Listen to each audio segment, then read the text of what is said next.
Hello বন্ধুরা, আজকের ভিডিওতে আপনাদের বাংলা মিসাইল তৈরি করে দেখাবো। আমাদের দুইটা মেস লাগবে আর একটি ফয়েল পেপার লাগবে। এই ফয়েল পেপারটি আমরা 4 কোণ আকারে কেটে নেব।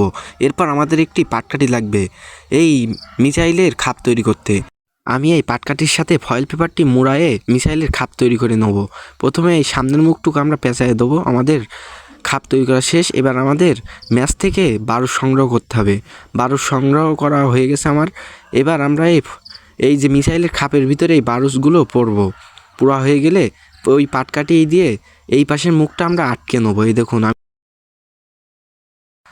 এরপর আমাদের মিসাইল তৈরি করা শেষ। এই মিসাইলটি এবার আমরা ফাটাইয়ে দেখব। আমি একটি মোমবাতিতে আগুন ধরা এর নিচেই দিয়ে দিয়েছি। এবার দেখুন ভাই, মিসাইলটা ভালো আকারেই ফেটেছে, কিন্তু আমি মরে যাচ্ছিলাম। এবার স্লো মোশনে দেখা যাক ভিডিওটি ভালো লাগলে চ্যানেলটি সাবস্ক্রাইব করে পাশে থাকুন আরও নিত্য নতুন ভিডিও